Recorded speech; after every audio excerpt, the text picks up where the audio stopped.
सो ये हमारी last class है, पेपर में इंक्लूड नहीं है लेकिन टेक्निकली बहुत बहुत इम्पोर्टेंट है। बल्कि देखा जाए तो ये सबसे इम्पोर्टेंट टॉपिक्स हैं। मुझे यहाँ पर इसको डिस्ट्रीब्यूशन फंक्शन की जगह यहाँ पर डिस्ट्रीब्यूशन स्कीम्स लिखना चाहिए। अच्छा, इसकी तरफ बाद में आते हैं। पहले मैं आपको ना एक जनरल कुछ ओवरव्यू दे देता हूँ। हमारे पास हमें पता है कि जितनी भी चीज़ें वो पार्टिकल से मिलकर बनी हैं। जी मैंने कट करके दोबारा भी किया, नहीं स्क्रीन शो नहीं हो रही। यस सर, स्क्रीन शो नहीं हो रही। एक मिनट, मैं दोबारा शेयर करता हूँ।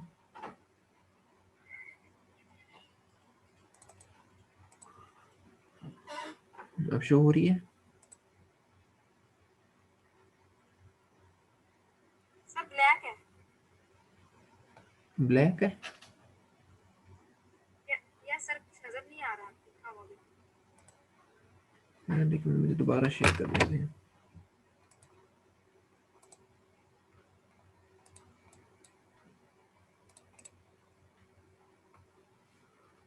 पता नहीं आज क्या हो रहा है सिस्टम को।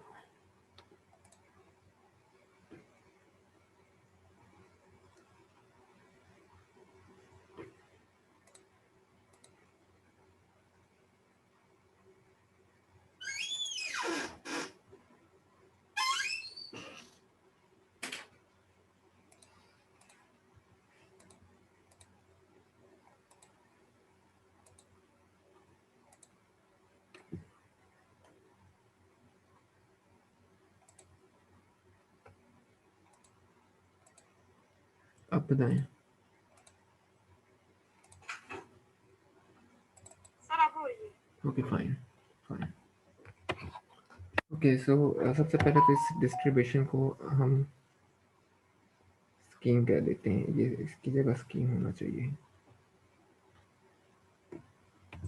अच्छा, इसकी तरफ बाद में आते हैं। पहले हम कुछ जनरल चीज़ों को डिस्कस कर लेते हैं। हमारे पास दो हमें पता है कि जितनी भी चीज़ें हैं यूनिवर्स के अंदर वो पार्टिकल से मिलकर बनी हैं। पार्टिकल्स और फील्ड से। पहले हम बात करेंगे पार्टिकल्स की। हमारे पास दो तरह के पार्टिकल्स एग्जिस्ट करते हैं। कुछ को हम कहते हैं बोसॉन्स और कुछ को कहते हैं फर्मियंस। इनको और भी मुख्तलिफ तरीक़ों से कैटेगराइज किया जाता है, जैसे हेड्रॉन्स हैं और लेप्टॉन्स हैं। मैं इनकी कैटेगराइजेशन इस फिलहाल बोसॉन्स और फर्मियंस में कर रहा हूँ, क्योंकि अल्टीमेटली जितने भी पार्टिकल्स हैं वो या तो बोसोनिक्स होते हैं या फर्मियोनिक होते हैं। इनकी जो असल डिटेल है, इनकी जो प्रॉपर्टीज़ हैं, वो मैं यहाँ पर डिस्कस नहीं करूँगा। मैं सिर्फ आपको एक ओवरव्यू दे रहा हूँ इनका। ये बिल्कुल इसकी कोई एग्जॉस्टिव डिटेल नहीं है। तो जितने भी इलेक्ट्रॉन्स हैं, प्रोटॉन्स हैं, न्यूट्रॉन्स हैं, वो या तो बोसॉन्स होते हैं या फर्मियंस होते हैं। आपने क्वांटम मैकेनिक्स में, बीएससी में या केमिस्ट्री के अंदर क्वांटम नंबर्स का कॉन्सेप्ट पढ़ा हुआ है। आपने पढ़ा है कि 4 तरह के क्वांटम नंबर्स होते हैं।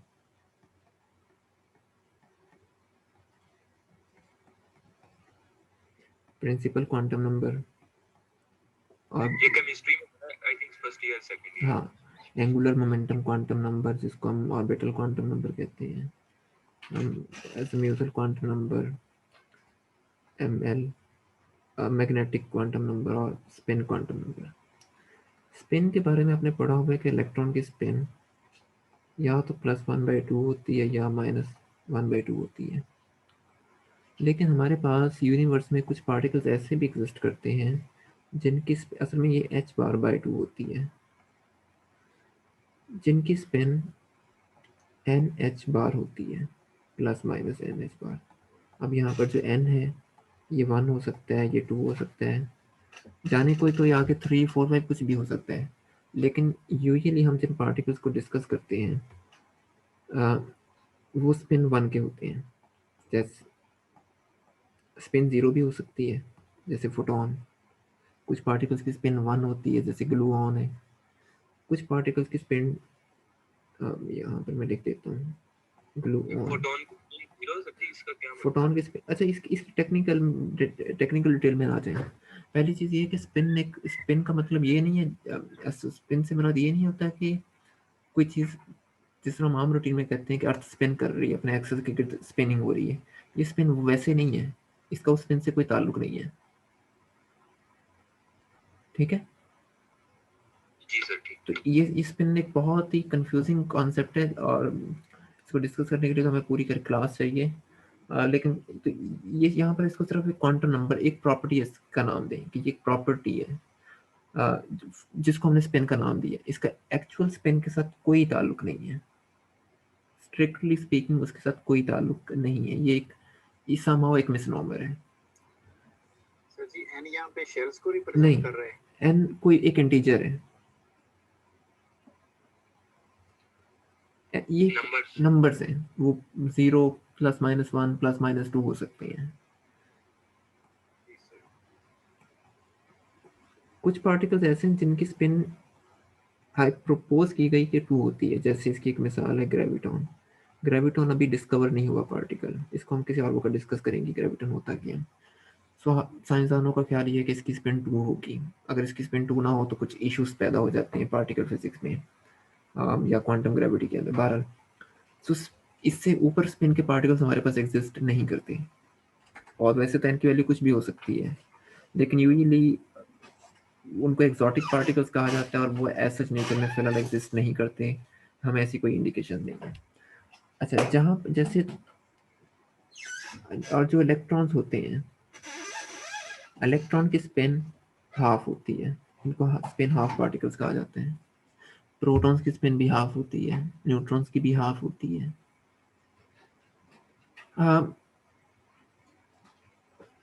यहाँ पर प्लस का ताल्लुक है कि स्पिन क्लॉकवाइज है या एंटी क्लॉकवाइज है, प्लस और माइनस का ताल्लुक है कि स्पिन एंटी क्लॉकवाइज होगी या क्लॉकवाइज होगी। अच्छा, हमने पार्टिकल्स को जब मैंने यहाँ पर नाम दिया था बोसॉन्स और फर्मियॉन्स का, सो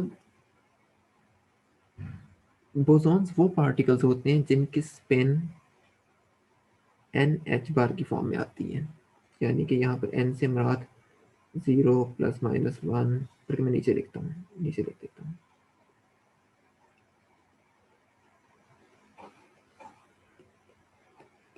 तो बोसॉन्स वो पार्टिकल होते हैं जिनकी स्पिन इंटीजर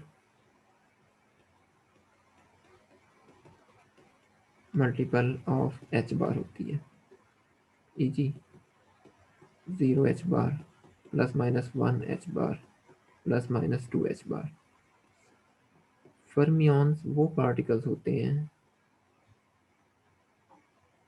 जिनकी स्पिन हाफ इंटीजर मल्टीपल होती है। अब ये क्वांटम मैकेनिक्स का कॉन्सेप्ट है, जैसे 1/2 h बार, 3/2 h बार, 5/2 h बार, इनको फर्मियॉन्स कहते हैं। इसमें भी हम यूजली स्पिन हाफ पार्टिकल को एग्जिस्ट करते हैं। जो 3/2 स्पिन के पार्टिकल्स होते हैं वो कंपोजिट पार्टिकल्स होते हैं, और वो यूजली एक्साइटेड स्टेट्स में एग्जिस्ट करते हैं। वो ग्राउंड स्टेट में आप उनको ऑब्जर्व नहीं कर सकते, या उनके एग्जिस्टेंस का टाइम बहुत शॉर्ट होता है। ये सारी कैटेगराइजेशन है उसमें पार्टिकल फिजिक्स की, जिसको हम क्वांटम फील्ड थ्योरी भी कहते हैं। यहाँ पे जो एच बार है वो प्लैंक्स कांस्टेंट तो नहीं है ना? ये रिड्यूस्ड प्लैंक्स कांस्टेंट कहलाता है। h bar is equal to h/2π। इसकी वैल्यू h और h/2π होती है। जो है प्लैंक्स कांस्टेंट, इसकी वैल्यू डिफरेंट होती है। इस h, अगर आप प्लैंक्स कांस्टेंट को 2π से डिवाइड कर दें तो ये रिड्यूस्ड प्लैंक्स कांस्टेंट कहलाता है। जी हम इसमें डिफरेंशिएशन कर सकते हैं कि h की वैल्यू को हमने कहाँ पे यूज करना है और h बार की वैल्यू को हमने किस तरह के प्रॉब्लम पे यूज करना है। हाँ जी, हमारे पास पेट फार्मूलाज मौजूद हैं, लेकिन हमें पता है कि h बार ज़्यादा एक्यूरेट रिजल्ट्स देते हैं, लेकिन आप इसको सिर्फ रिप्लेस नहीं कर सकते। एक चीज़ याद रखनी है, अगर मैं ये लिख रहा हूँ E is equal to HF, तो सॉरी, अगर मैं ये लिख रहा हूँ ना HF, तो ये चीज़ h बार f के बराबर नहीं है, ये h बार ओमेगा के बराबर हो सकती है। दोनों में फ़र्क है। h बार के साथ डिफरेंट क्वांटिटीज एसोसिएट होती हैं। आप इनको सिंपली रिप्लेस नहीं कर सकते, लेकिन हमें आप पता है वैसे तो खैर ये दोनों इस स्टेटमेंट से इक्विवेलेंट है कि H F is equal to H bar omega. आप लोगों ने मॉडर्न फिजिक्स जब पढ़ी होगी तो ये देखा होगा फोटो इलेक्ट्रिक इफेक्ट में या ब्लैक बॉडी रेडिएशन वगैरह में। लेकिन जी सर।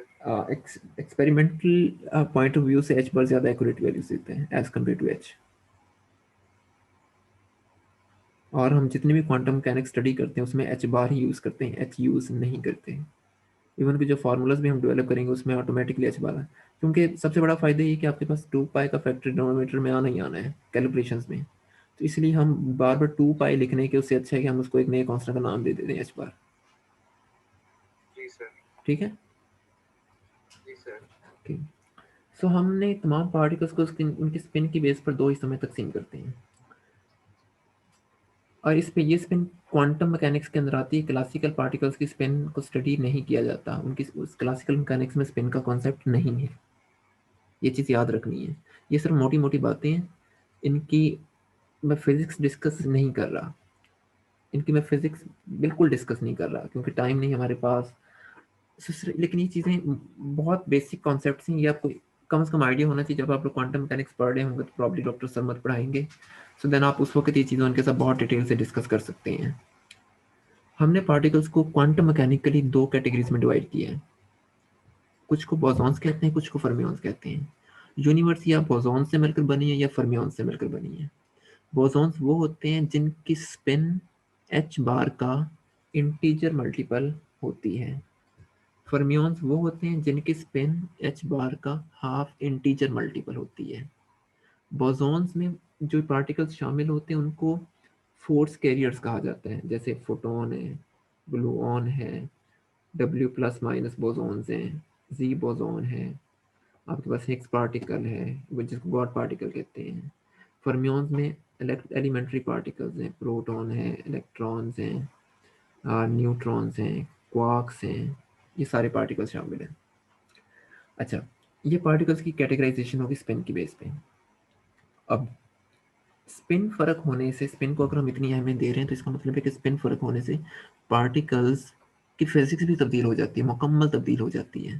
तो अगर मैं आपको ये कहूँ, अब इसकी मैं बहुत एक रफ एग्जांपल दूंगा लेकिन आपके अंडरस्टैंडिंग के लिए काफ़ी होगी। जैसे मेरे पास यहाँ पर एक बॉक्स है, इस बॉक्स में कह देते हैं कि कुछ ना इक्वली स्पेस शेल्स मेरे पास पड़े हुए हैं। मेरे पास यहाँ पर एक क्लासिकल सिस्टम है। तो क्लासिकल सिस्टम से बना ले लें टेनिस बॉल्स, चलें एज्यूम कर लेते हैं कि जी टेनिस बॉल्स ये क्लासिकल सिस्टम है। दो मेरे पास क्वांटम सिस्टम्स हैं।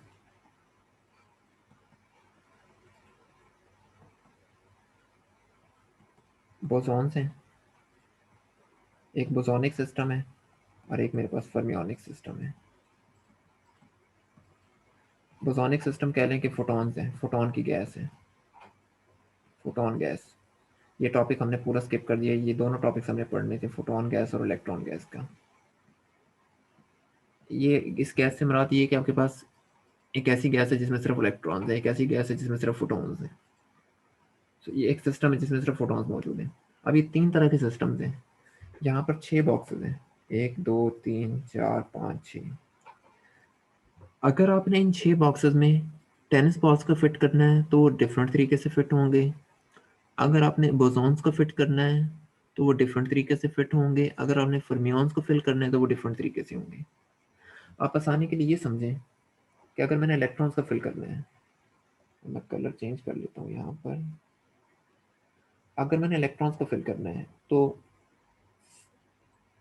और मैं कहता हूँ कि मेरे पास 6 इलेक्ट्रॉन्स की स्पिन अप है, तो एक ही शेल में मैं सारे के 6 इलेक्ट्रॉन्स नहीं रख सकता, मुझे इनको 6 अलग शेल में रखना होगा।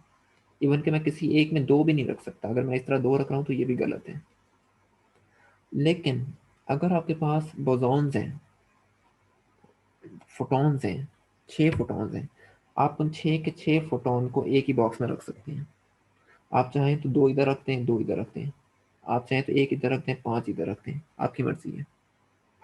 ये डिफरेंट ये डिफरेंट तरीके से डिस्ट्रीब्यूट होते हैं, लेकिन इलेक्ट्रॉन्स के साथ ऐसा नहीं किया जा सकता। इसी तरीके से क्लासिकल सिस्टम्स की अपनी एक स्कीम है जिसको हम मैक्सवेल बोल्ट्जमैन डिस्ट्रीब्यूशन कहते हैं। सो उसके बारे में हमने पढ़ा कि वो इक्वली स्पेस्ड होते हैं। अच्छा 12। सो इस चीज़ की बेस पर इनकी अब चूंकि आपने किसी भी आइटम को डिस्कस करना है तो आपको उसकी डिस्ट्रीब्यूशन पता होनी चाहिए। तो लिहाजा साइंसदानों ने इनकी मुख्तलिफ डिस्ट्रीब्यूशन बनाई हैं। 3 डिस्ट्रीब्यूशन हमारे पास मौजूद हैं, मैक्सवेल बोल्ट्जमैन डिस्ट्रीब्यूशन, बोज आइंस्टाइन और फर्मी डिराक डिस्ट्रीब्यूशन। बोज से मुराद है बोसॉन्स, फर्मी से मुराद है फर्मियॉन्स। ये साइंटिस्ट के नाम है सारे, मैक्सवेल, बोल्ट्जमैन, बोज ये इंडियन साइंटिस्ट हैं, Albert Einstein, Enrico Fermi, Paul Dirac, इन लोगों ने मिलकर काम किया हुआ है। सो इसकी डिटेल आप लोग पढ़ लीजिएगा, इसको मैं डिस्कस नहीं कर रहा हूँ डिटेल से। ये जब आप क्वांटम मैकेनिक्स पढ़ेंगे तो उस वक्त ध्यान रखिएगा कि ये आपको ना, ये मैं कुछ चीज़ें अंडरलाइन कर रहा हूँ, नॉन इंटरेक्टिंग, ये आपको ना उस वक्त बड़े अच्छे तरीके से समझ आनी चाहिए जब आप आइडेंटिकल पार्टिकल्स का चैप्टर पढ़ रहे हो। तो ये नॉन इंटरेक्टिंग और इंडिस्टिंग्विशेबल पार्टिकल्स, और यहाँ पर इंटरेक्टिंग और इंडिस्टिंग्विशेबल पार्टिकल्स हैं 12। सो जब मैक्सवेल बोल्ट्जमैन डिस्ट्रीब्यूशन है ये क्लासिकल डिस्ट्रीब्यूशन है। बोस आइंस्टाइन डिस्ट्रीब्यूशन क्वांटम होती है लेकिन इंटेग्रल स्पिन पार्टिकल्स पे अप्लाई होती है, जैसे फोटॉन्स, फोनॉन्स, पाइमेजॉन्स वगैरह। फर्मी डिराक आइडेंटिकल और इंडिस्टिंग्विशेबल पे ये अप्लाई होती है लेकिन हाफ इंटेग्रल स्पिन के लिए होती है, जैसे इलेक्ट्रॉन्स हैं, प्रोटॉन्स हैं। अब वो जो मैं बात कर रहा था कि डिस्ट्रीब्यूशन, उस डिस्ट्रीब्यूशन का कोई फंक्शन होता है, उस डिस्ट्रीब्यूशन फंक्शन को हम n का नाम देते हैं। मैक्सवेल बोल्ट्जमैन के लिए हमने हमने प्रॉपरली स्टडी किया था कि ये फंक्शन आता कैसे है ये। अच्छा इसी तरह बोसॉन्स के लिए हम इसको ड्राइव करेंगे आज। ये फंक्शन बनते हैं, अल्फा बीटा कांस्टेंट है, n total number of particles हैं, g वो नंबर ऑफ पार्टिकल्स हैं जो किसी स्टेट में जा सकते हैं। और ये दोनों फार्मूला सेम है, यहाँ पर माइनस का साइन आता है, यहाँ पर प्लस का साइन आता है, बाकी हर चीज सेम है। मैक्सवेल बोल्ट्जमैन में स्पिन मैटर नहीं करती, इसलिए बोस आइंस्टाइन सिर्फ बोसॉन्स पे अप्लाई होती है, एफ सिर्फ फर्मियॉन्स पे अप्लाई होती है। इसको इसको रहने दें अभी आप।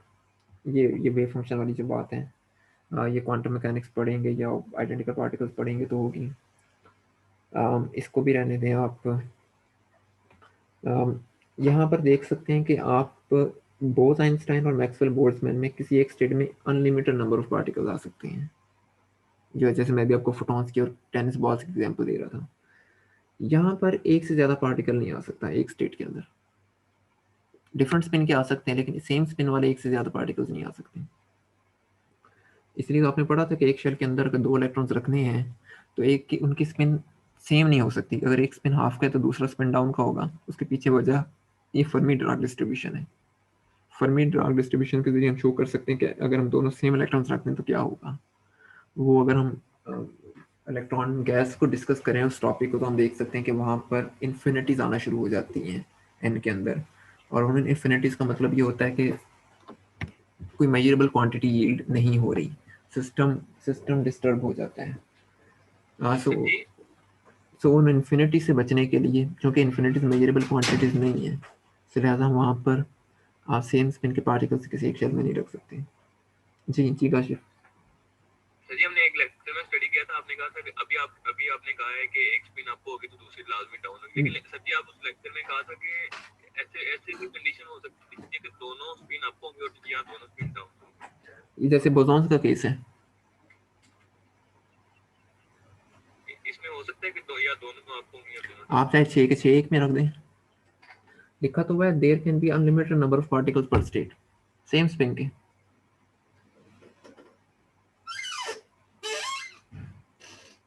बोसॉन्स के केस में ऐसे हो सकता है, फर्मियॉन्स के केस में कभी ऐसा नहीं हो सकता। यही तो पॉली एक्सक्लूजन प्रिंसिपल है।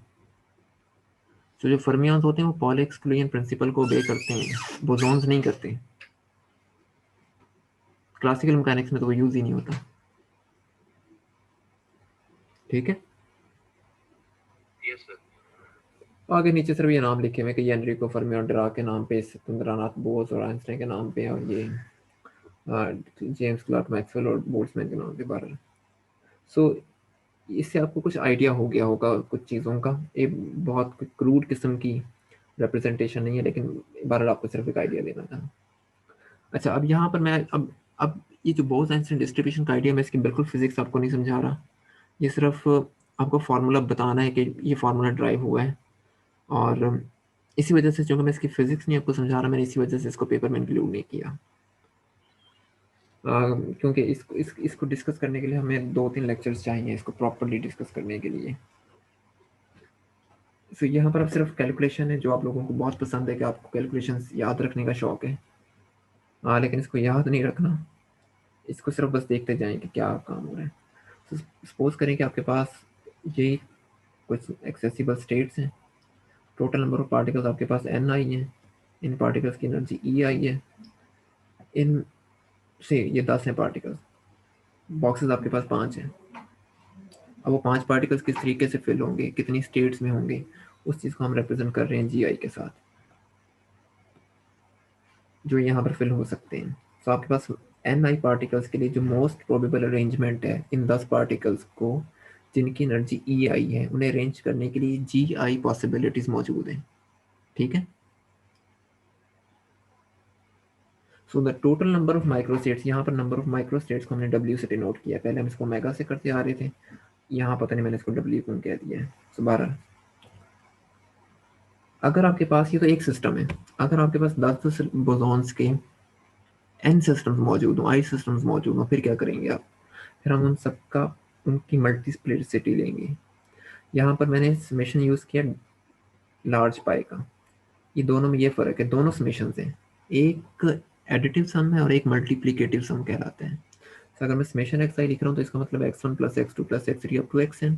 अगर मैं मल्टीप्लाई करूँ, हमने देखा था वहाँ पर अभी कि हम इनको मल्टीप्लाई करते हैं माइक्रोस्टेट्स को। सो बेसिकली इस चीज़ को मैं ऐसे लिख सकता हूँ, i फ्रॉम 1 to 3। ये हमने डिस्कस किया था कि हम माइक्रोस्टेट्स को मल्टीप्लाई क्यों करते हैं। बहरहाल अगर मैं कैपिटल पाई लिख रहा हूँ तो इसका मतलब ये है कि यहाँ पर ही मल्टीप्लिकेटिव सम हो रहा है। सो यहाँ पर तमाम माइक्रोस्टेट्स के ऊपर मल्टीप्लिकेटिव सम ले लिया, यहाँ पर ये चीज़ अप्लाई कर दी। आपने कंडीशन अज्यूम करें कि Ni प्लस Gi बहुत बड़ा है, कैसे आया है, इसको रहने दें, ये कंडीशन हमने अप्लाई कर दी है यहाँ पर। तो जब ये कंडीशन बहुत बड़ी हो जाएगी कि Ni प्लस Gi बहुत बड़ा है, तो यहाँ पर हम -1 को निगलेक्ट कर सकते हैं, -1 को निगलेक्ट कर दें। अब लार्ज सिस्टम्स के लिए हमने लॉ ऑफ लार्ज नंबर्स पढ़ा था रीफ की, श्रोडर की बुक से। तो हमने देखा था कि लार्ज नंबर को डिस्कस करने के लिए लॉग को हम अप्लाई कर लेते हैं, क्योंकि लॉग में फिर वेरिएशन बहुत एब्रप्ट नहीं आती और उसको स्टडी करना आसान होता है लार्ज नंबर्स के लिए। तो दोनों तरफ लॉग ले लें, लॉग की प्रॉपर्टी अप्लाई कर लें। अच्छा एक चीज़, और ये चीज़ आपको ये चीज़ समझ आई है कि अगर आपने मल्टीप्लिकेटिव सम पे लॉग लिया है तो वो एडिटिव सम का लॉग कैसे बन गया? ये पॉइंट क्लियर है कि जैसे मैंने यहाँ पर लॉग अप्लाई किया तो ये मेरे पास मल्टीप्लिकेटिव सम एडिटिव सम में कन्वर्ट हो गया।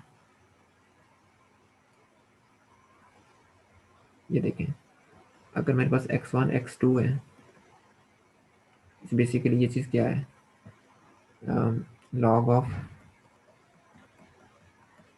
ये चीज़ है। अगर मैं इस पे लॉग ले रहा हूँ तो ये चीज़ क्या बन जाएगी, x1 प्लस x2। तो ये तो अब मेरे पास एडिटिव सम है, तो मैं लॉग मल्टीप्लिकेशन को एडिशन के अंदर कन्वर्ट कर देता है। ठीक है, ये सम कैसे आ गया? यही तो बता रहा हूँ अभी। जब आप लॉ की प्रॉपर्टी है मल्टीप्लिकेशन में, जब पार्टिकल्स मल्टीप्लाई हो रहे हो नंबर्स, आप उनको एडिशन में लिख सकते हैं, आप इनको लिख नहीं सकते। ये देखें, लॉग ऑफ अल्फा बीटा को आप क्या लिखेंगे, log of alpha plus log of beta, वही काम हमने यहाँ पर किया। माइनस करके लिख सकते हम्म, अगर वो डिवाइड हो रहे हैं तो उन्हें माइनस करके लिख हाँ, सकते हैं। तो इसी वजह से यहाँ पर समेशन के बाद लॉग है, यहाँ पर पाई से पहले लॉग है। ये प्रॉपर्टी अप्लाई की हमने।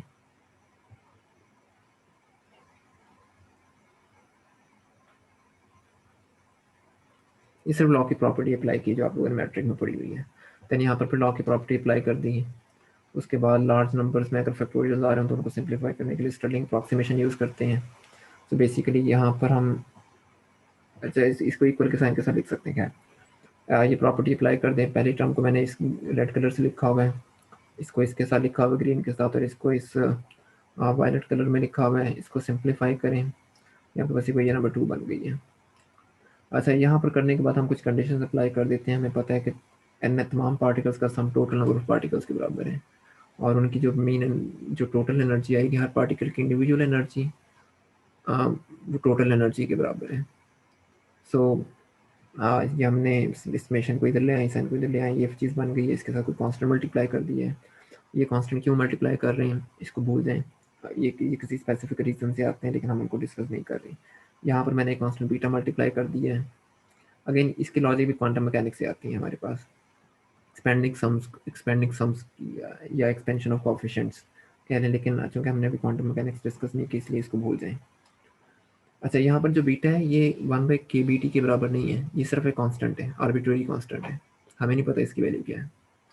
तो ये बीटा kBt के बराबर नहीं है, वो और बीटा होता है।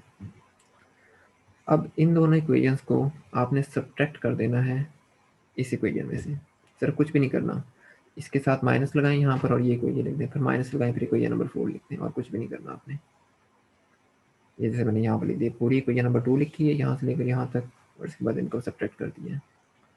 क्योंकि हमने डिस्ट्रीब्यूशन स्टडी करनी है तो हमें इनको एन आई के लिहाज से डिफ्रेंशिएट करना पड़ेगा, नंबर ऑफ पार्टिकल्स के लिहाज से। ये डेरिवेटिव्स लिए हुए हैं, चूँकि हमने मैक्सिमाइज करनी है नंबर स्टेट को, हमने हमें ये देखना होता है कि किस माइक्रो स्टेट की के आने की प्रोबेबिलिटी कितनी ज़्यादा है, उसके लिए हमें मैक्सिमाइज करना पड़ता है फर्स्ट डेरिवेटिव को। उस फर्स्ट डेरिवेटिव को सॉरी, तो मैक्सिमाइज करने का तरीका ये होता है कि आप फर्स्ट डेरिवेटिव को जीरो के बराबर इक्वेट कर देते हैं। ये वही चीज़ है जो हमने मैक्सवेल बोर्ड में डिस्ट्रीब्यूशन में भी डिस्कस की थी, आप लोगों ने क्लासिकल मैकेनिक्स में भी डिस्कस की हुई है, अपने कैलकुलस में भी की हुई है। सो इसको बेसिकली फर्स्ट डेरिवेटिव टेस्ट भी कहते हैं, और first and second derivative test भी कहते हैं कैलकुलस में। आपने इसके फर्स्ट डेरिवेटिव को जीरो के बराबर रख दिया है, ये साइड सारी जीरो के बराबर हो गई है। यहाँ पर इस इक्वेशन को सिंप्लीफाई कर लें, सिंप्लीफाई करने के बाद ये चीज़ बन गई आपके पास। जैसे मैथमेटिक्स चल रही, कोई फिजिक्स नहीं है यहाँ पर। यह चूंकि इक्वेशन तमाम पार्टिकल्स के लिए ट्रू है, तो आप यहाँ पर समेशन हटा सकते हैं, जैसे मैंने अभी यहाँ पर रिमूव कर दी, क्योंकि ये इक्वेशन तमाम एन के लिए ट्रू है, for all N it holds. इसलिए मैं यहाँ पर अब समेशन हटा भी दूँ तो उससे फ़र्क नहीं पड़ेगा। देन इसको सिंप्लीफाई कर लें एन की वैल्यू निकालने के लिए, तो अल्टीमेटली आपके पास ये एक्सप्रेशन बन जाता है। इस एक्सप्रेशन को बोस-आइंस्टाइन डिस्ट्रीब्यूशन कहते हैं। इसी तरीके से जब हमारे पास ये एन आ जाता है तो हम फिर बोस-आइंस्टाइन पार्टिकल्स के लिए एनर्जी भी कैलकुलेट कर सकते हैं, उनकी एंट्रोपी भी कैलकुलेट कर सकते हैं सारे, लेकिन वो हमने करने ही नहीं है, हमने सिर्फ डिस्ट्रीब्यूशन निकालनी थी। इसी तरीके से अब ये मैंने फर्मी ड्राग के लिए छोड़ दिया है। फर्मी ड्राग के लिए अगर आप यहाँ पर सिर्फ ये तब्दीली करें,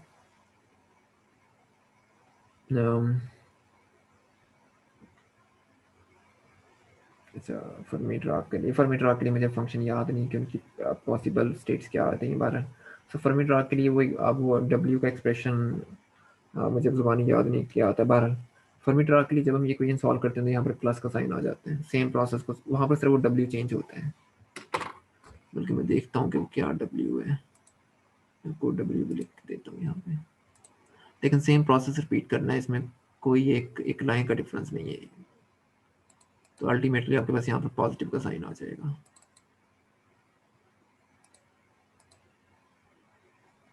just give me a minute, मैं देख लूँ कि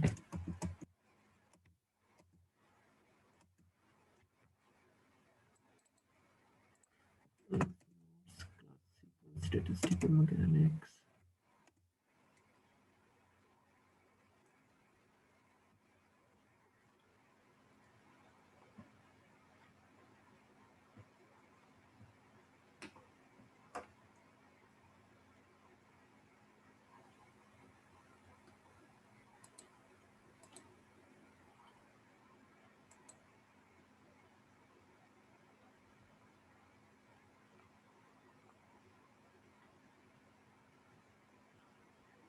ओपन हो जा, हो जा, हो जा।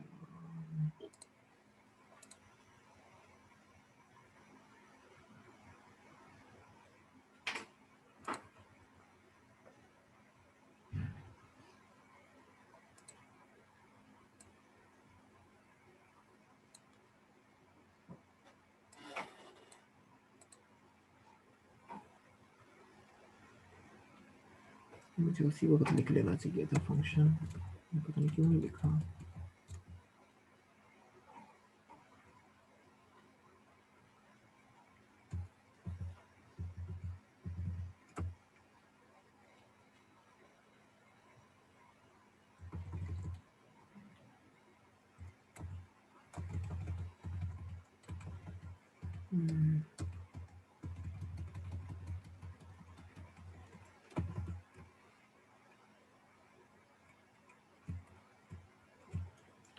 ओके, सो फर्मी ड्रॉप के लिए आपके पास ये फंक्शन बनता है wi is equal to gi over ni factorial gi minus ni factorial. ये फंक्शन बनता है। अगर आप इस पे वही सारा प्रोसेस अप्लाई करें जैसे मैंने अभी किया है तो आपके पास अल्टीमेटली ये रिलेशन आ जाता है। ये सो मैं अब रिकॉर्डिंग ऑफ कर देता हूँ और फिर हम चीज़ें डिस्कस कर लेते हैं अगर आपने करनी है तो।